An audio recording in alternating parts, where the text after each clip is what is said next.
just came from an important ceremony relative to your punctuality award, which we're going to come to in a second, right? Well, that's the fun part, right?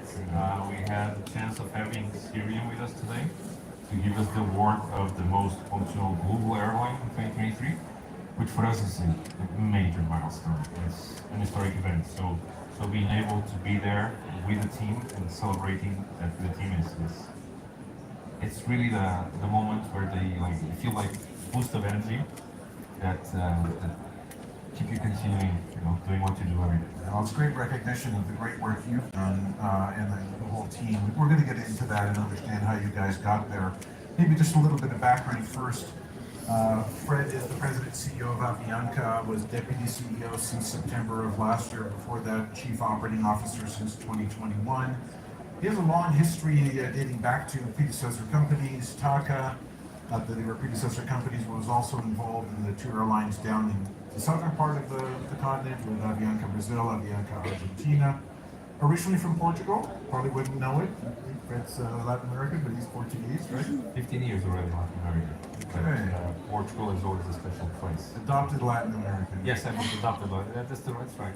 So nice way to put it. Engineering, aerospace engineering degree, INSEAD MBA, so obviously a very pedigreed background.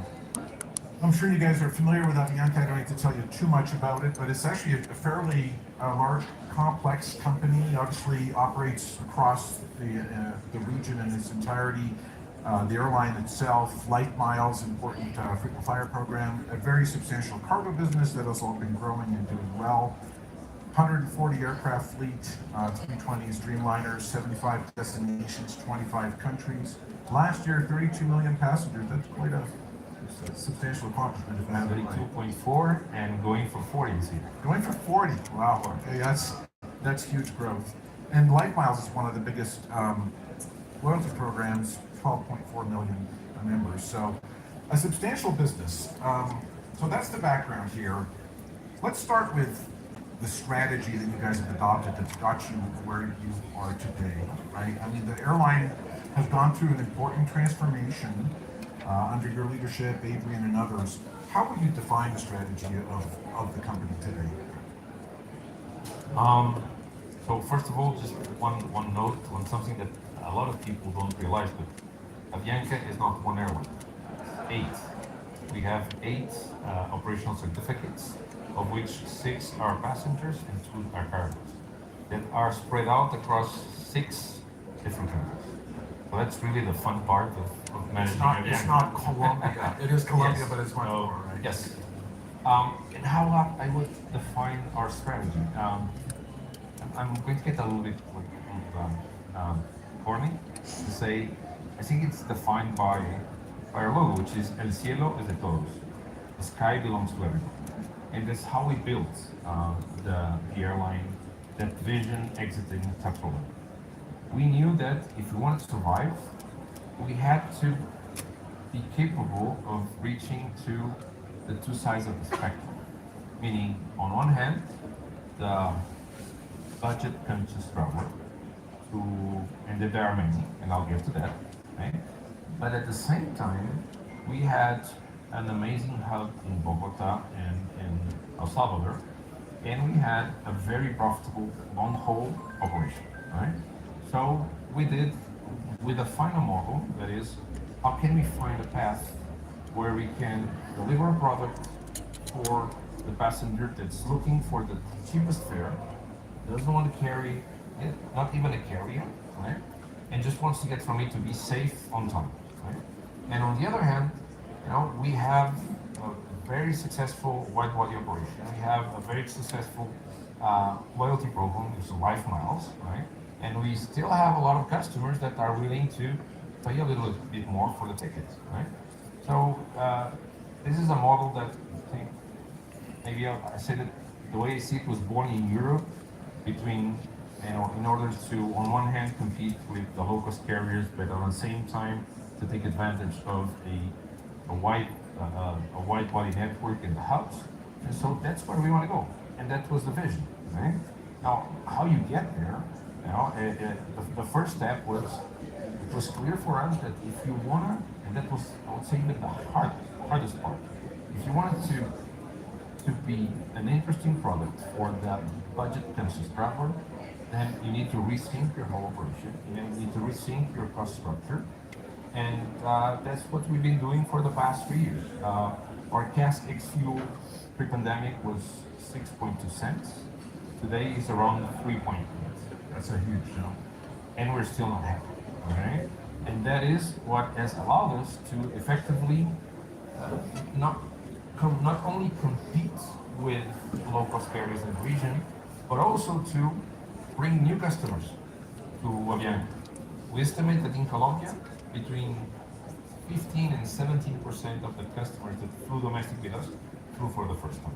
So you're stimulating traffic. We're stimulating traffic, and we're competing with the buses. Again, not new.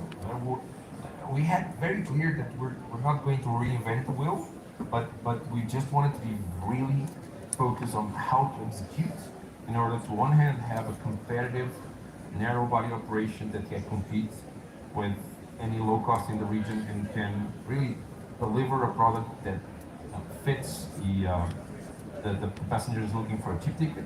But on the other hand, we've also been investing a lot in our business class to Europe, right? Because there's demand. And so there's demand between Latin America to Europe. We've been, we've been the first carrier to fly regularly from Latin America to Europe. We've been doing it for more than 50 years.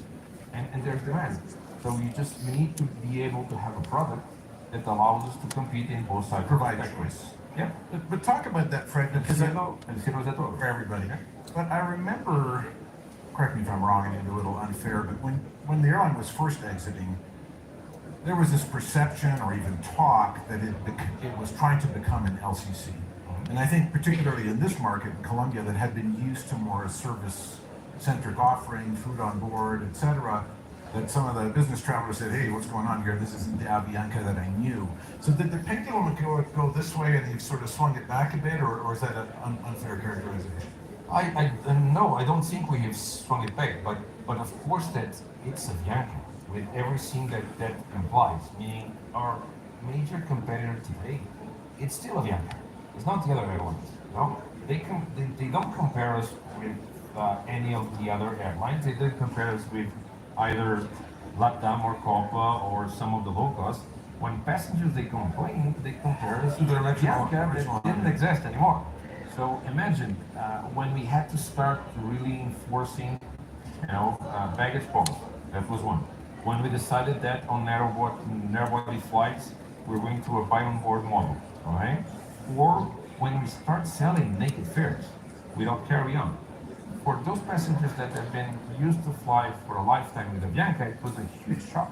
Is this an education issue then? And you've recently come up with fare brands, I think, if I'm not mistaken, The new. So talk a little bit about that and how you educate the customers on the choice that you can have this or you can have the other end of the spectrum. So, and that was one of our biggest challenges on how to explain to the customer what was our product. That the product of the old Avianca didn't exist anymore, right? And that was the hard part. It was not just hard, it was hard for the passenger, and it was hard for our people. What I can tell you is that the success went beyond what we're expecting. I'm not going to get into a lot of numbers, but I can tell you that today, more than 40% of the tickets we sell is a naked fare. And so the demand was there for that. The demand was there, and the passenger knows what to buy and when to buy it. To the point that if you look at domestic flights, in a Cali, Bogotá, Cali, Medellin, you can have 80% of the plane with a naked fare. 80% of the plane. And then you see... And can you make money that way? Yes, we can. And then you see interesting things like the family, they will buy naked fare for the kids and they'll buy a fare with luggage for the parents. Or in some cases, idea. I like that approach. Some cases, one of my favorites is I can talk about Brazilians because I also have a Brazilian passport. So Brazilians that love to go shopping in the United States, right?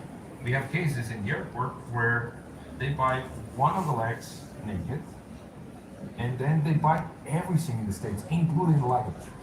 Okay, so they decide to fly naked on one of the legs, and then they buy the bags coming back. So again, it's a process. We are still working hard to it's easier when you communicate directly to your customers through the .com.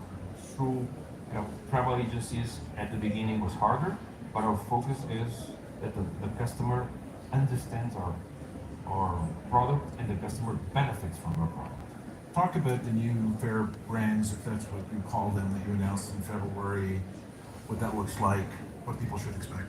Actually, we just tried to simplify even more what we already had. And before we had 4 types of fare families, and we moved from 4 to 3, right? The idea is to, again, still give the choice to the customer, but in the process of buying, for him to be more natural and easy to understand, and not having 4 but having 3, and that was also part of the process. And it's, preliminary numbers we've been running since February 1st are really good. Are really good. Cargo, important part of your business. What role does it play going forward, Avianca? So cargo was one of the business units that during the process of Chapter 11 we had to understand if it makes sense or it didn't make sense.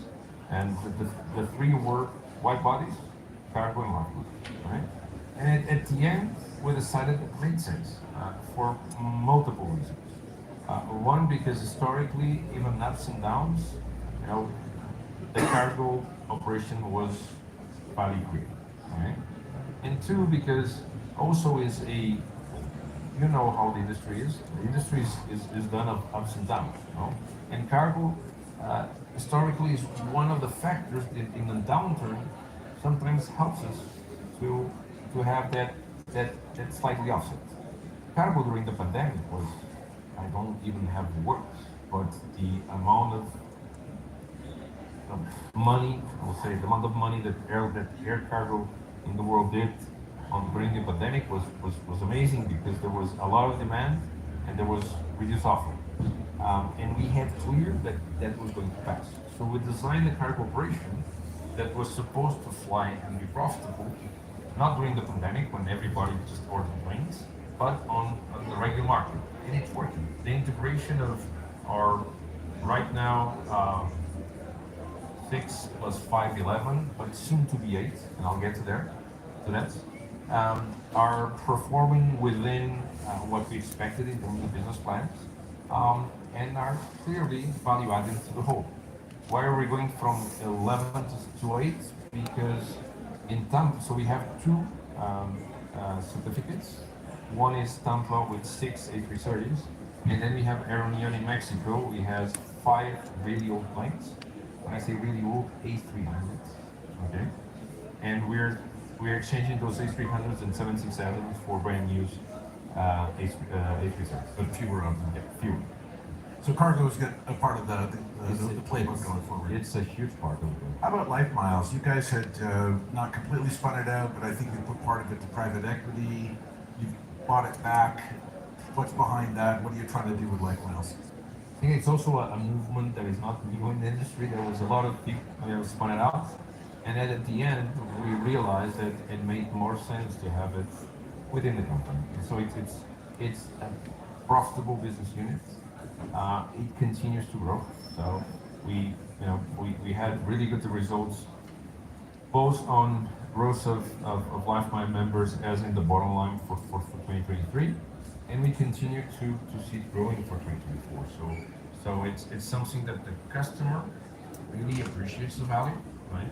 And it's one of the things that when they, not now, but they, as you say, 2 years ago, they're really starting to compare us with our low-cost carriers. It's one big You can difference. pick the naked fare, but still get miles. You don't get miles if you pick the naked fare. You don't. You don't. Okay. But you'll have the choice. Okay, fair enough. A lot of network planners in the audience, a lot of airports, obviously high interest in route network, going back to the passenger business, Fred. Talk a little bit about where you see the growth coming in your network, whether within the region, outside of the region, both. So definitely both, right? It was clear for us that as we wanted to address both ends of the spectrum in terms of passengers, there's one thing that we had to do, and that was start flying point to point. without point-to-point flying, our network didn't make a lot of sense, and in terms of convenience, we want to do it. But at the same time, we had two very successful hubs with it. But if you look at the last 3 years, mostly our growth, and let me just take out last quarter. Let's forget about fourth quarter 2023, and I'll mention it later. But other than fourth quarter 2023, most of our growth was focused on point to point. Okay? And just within the next last 12 months, more or less, we had almost 20 routes point to point to be open. Right? And I can give you a bunch of examples, but in Ecuador, both Quito and Guayaquil to New York, that historically went through the hub. Right? We had open routes like San Jose to Cartagena, Cartagena to Santiago, Cartagena to Guarulhos. I can continue to list, but of those 10, our idea that if of those out of 10, 7 or 8 worked, it was fine. And it's more or less what's And happening. we should expect more such point-to-point. Of course, and you Connecting also the should, region, if you will, yeah. or from the region too. So on the point-to-point, we will continue, right? And we will continue taking risks, which means that in every 10 that we open, we expect that 2 or 3 won't work. We just closed San Jose Caracas, didn't work, no? But there are many others. But San Jose Cartagena worked really well, right? So our idea with the point-to-point is take chances, right? And we are adding a couple of ones. So that on the point-to-point. I was mentioning fourth quarter. The fourth quarter last year, we had a huge growth that was focused on Colombia domestic. And that basically for 2 reasons. One, because the demand was there, right? Because 2 airlines last year in Colombia disappeared, so there was a need for more seats, right? And 2, also because as in El Dorado, they moved the operations from 66 to 74, which was the regional level operations. We also got our historical slots. So other than fourth quarter, what was there was a very clear focus on domestic Colombia and to complete the space that was left in Colombia. Most of our growth has been out of Bogotá, and I can tell you that looking forward, there will be some growth in Bogotá as we plan to move some domestic to international operations. La Habana, we're going to open this year, right? Or another destination that we haven't announced it yet, but the President of Colombia announced it for us 2 days ago, right? Which one is that? Paris. So that we're going to announce it shortly, but we're very happy that the President announced it for us, right? But again, that's our bottom line. Our vision is we acknowledge our heritage and the importance of our house, right? But we want also to try new things. So as with the fares, to give the choice, you're trying to be both things, if you will, point to point and to some degree hub and spoke carrier. And it's working because we have added a lot of traffic from secondary cities in Colombia, the United States, and we were able to still maintain our vertical traffic from Bogotá to the United States. There used to be huge demand from the U.S. into Colombia and other developing Latin markets. Is that an opportunity? Are we going to see growth into new markets in the United States, for example? We already did a lot, and yes, we have a couple more in our bucket list. Super. The fleet. You guys have done a simplification of the fleet, 4 types, if I'm not mistaken, but what should we anticipate fleet-wise going forward at Avianca? So fleet-wise, we again a big focus on simplifying. We used to fly ATRs, 320s, 330s, and 787s. Within our 320s, we had a lot of different configurations. So we rationalized all that, simplified. And right now, most of the focus going forward would be to continue to move our fleet from the CUs to the NEOs. We'll keep CUs and we'll love the CUs, and they're very effective for some markets, right? But we also have a bunch of routes that are over 3, 4, 5 hours, right? So in the next couple of years, what you'll see is not a lot of year-on-year growth or vision, but a process of refleeting that will start in 2025 with an order bill from Brazil. Should also drive down your operating costs as well.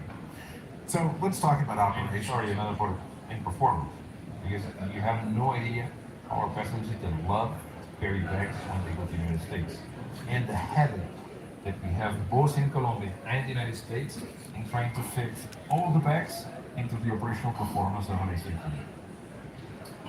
Both yesterday on stage, Amy Martin and Dave Davis talked about the importance of operational reliability to their business, to satisfying customers. You literally just come from the most punctual airline in the world, on-time performance of 85.7%, if I have it right. First of all, congratulations, that's a remarkable achievement. How did you pull that off, and how will you stay there or close to there? So in the By the way, Fred was the chief operating officer when these results were delivered, so we're talking to the right person here. So. Yeah, I'll get to that. One thing that we just had the ceremony, and one thing that Julia mentioned that I didn't realize is that from 2019 to 2023, our OTP improved 10 points. But our OTP in 2019 was 75. Yeah? So that was the first time I realized that. So that is the base of our, our business plan. That is the base of the transformation we want for Avianca. We want, foremost, to get our passengers to their destination safe, on time, and with their bags. All right. So that was a huge focus. One, in order to have a consistent product that the customer can rely on. And it's not easy, and it's not easy in this region, Latin America, with all the weather and infrastructure constraints, right? So that was clear that we wanted that. It was kind of like, okay, you'll have to pay for your food, and that will be your choice, but you have to have very clear that those, safe, on time, and with a bag are for us like. That's why you came. We're going to get you there on time, right? Yeah, it's a religion for us, right? But two, that was also important in terms of cost, because if you have an operation that really works like a clockwork, you can start, extracting more juice in terms of efficiency. And by that I mean, and we were just mentioning that, is that last year not only did we win the prize, but we reduced substantially our number of backward aircraft. We reduced our, turnaround times, right?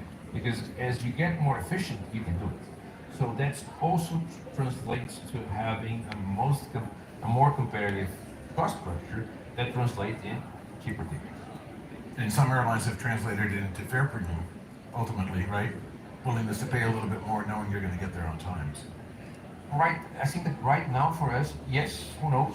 In another, another time, but right now, really for us is we really focus on we know that we have to be competitive versus some players who are very efficient on cost. So we're more concerned on that side of the equation. So Kappa, sister company, recognized you guys last year for Airline Turnaround of the Year.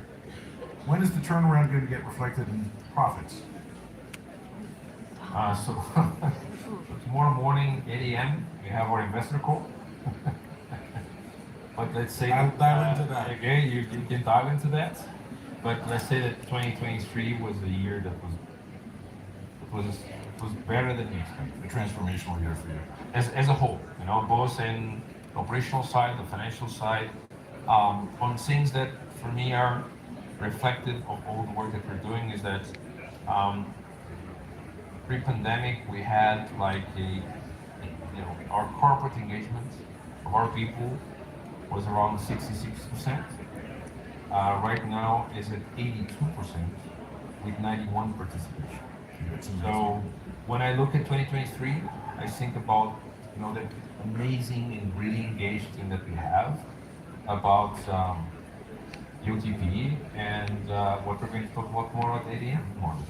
And this brings us to the last topic I want to ask you about before we open it up to the audience, which is you talked about the highly engaged team. is leadership. Obviously, a huge part of that has come under your leadership, Fred. So tell us about your leadership style and how you've adapted it, let's say, to the COVID environment, to the turnaround of Avianca. Um, that was I think it was I will link it to culture because that was a part of the big transformation within Avianca. And not just on my management style, but on a management style that we try to foster within the executive team, which is Avianca was a really formal and hierarchical structure. Very traditional. Very traditional, right? It's 140 years. It's, with all the good and the bad and the ugly that 140 years imply. So one of the things that when we started this process, we were very clear that we don't want that for this. And we worked hard to kind of like, I think destroy is too strong, but to change that hierarchical structure that we had into something that was more flat, okay? And being more flat means that not only you're more efficient in terms of decisions, but also in the fact that you're more in contact with the day-to-day, with the beating heart of the operation. And if there was something that I learned throughout the last experience, my second experience with Avianca, last 3 years, is that in order to be a good leader, I need to understand what's going on. And understand what's going on is really feel the heartbeat of the airline. And how do you do that? How do you stay in touch with all the demands on your time, meetings and conferences? How do you stay connected? I literally take time in the agenda to go to the airport, to fly. And then if you look at my agenda over the last 3 years, I think when people mention my agenda in companies, I really make an effort, a huge effort to go to the front line as much as I can. And I can give you 100 examples of things that I realize that we're doing well or that we're not doing well by talking to the people in the front line. Unfiltered. Unfiltered, yeah. And meaning, in both. So every time that I take the flights, I really enjoy sitting down during mid-flights with pilots and understanding what's going on. I really enjoy talking to our flight attendants. I never leave the airport without talking to our people there and understand, okay, what we're doing right, what's not working, what are your hurdles right now, and that unfiltered feedback really changes the perspective that you have of your company and puts you into contact with the things that really matter. It also strikes me, knowing Adrian, yourself, some of your other leadership team members, is you guys have a very real, casual, non-egocentric approach. I mean, I would say like you and Adrian are the guys next door, right? You're not the guys in the wood-paneled offices that you have to reserve the appointment, 2 weeks ahead. So, but really, that was essential in the change, because as people realize that we're just one more member of the team, they start to speak up. And it's when they start to speak up and they'll raise their hands and they'll give you ideas and they'll tell you what's wrong, and things really start to change. fabulous. All right, time for any audience questions. Who might have a question for Fred? We've one in the front row here.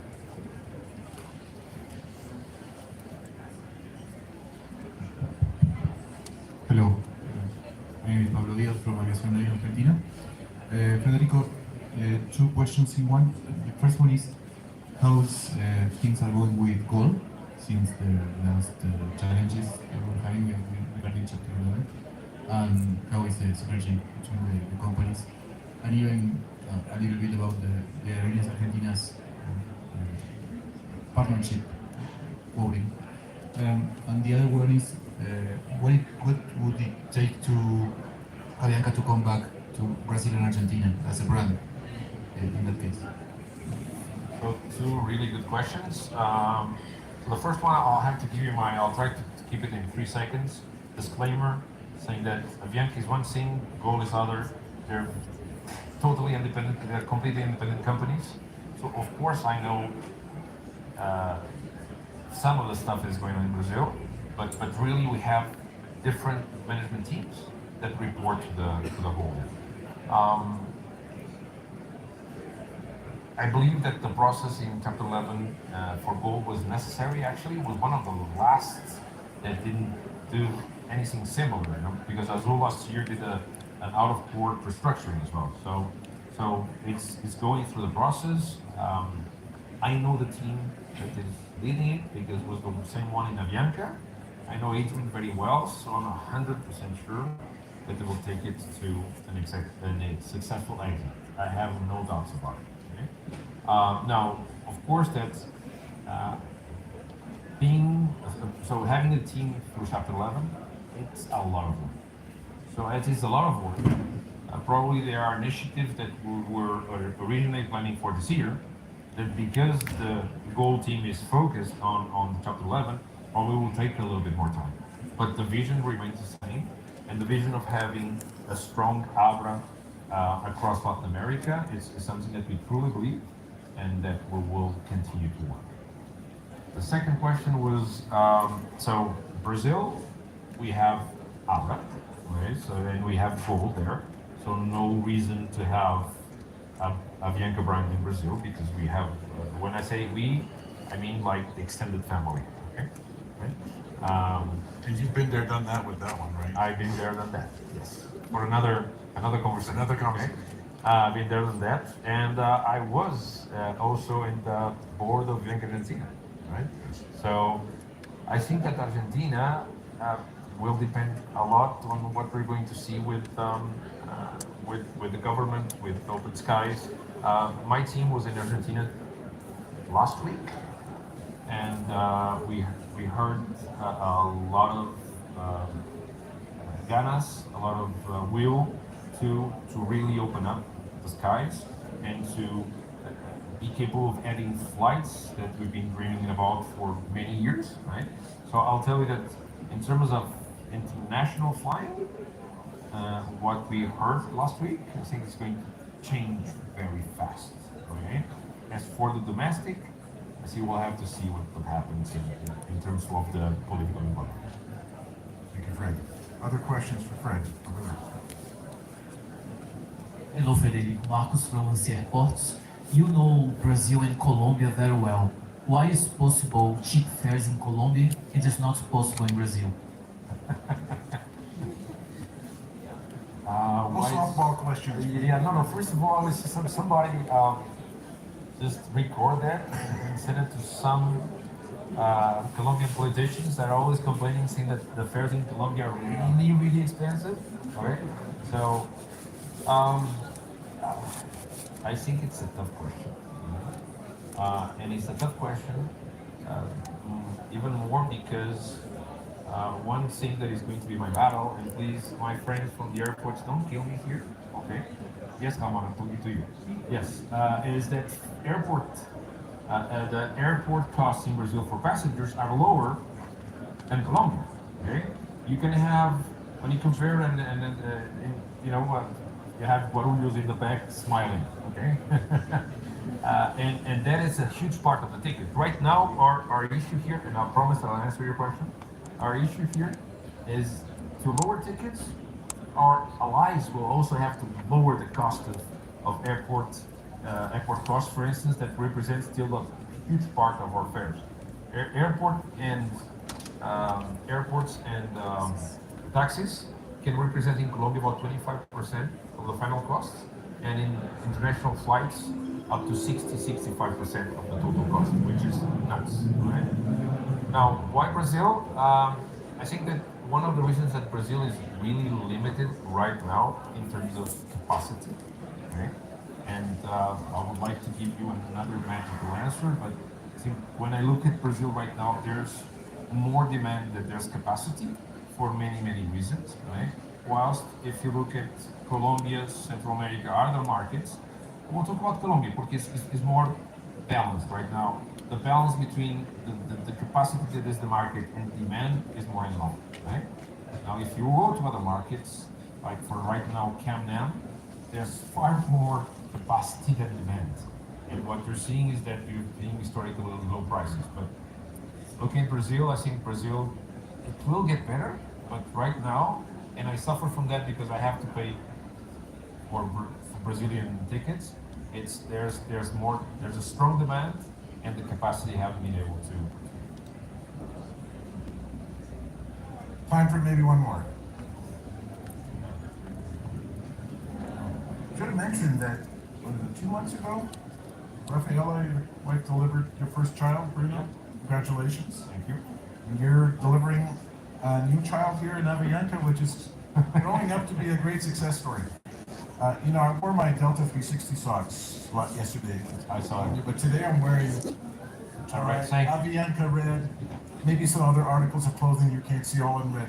But I'd like to see the Avianca Most Punctual Airline socks, please. Next I'll think about that. We'll think about it. Please join me in thanking Fred for taking time out of his busy schedule to share some great insights into the unfolding story, which is a very exciting one. Thank you. Thank you.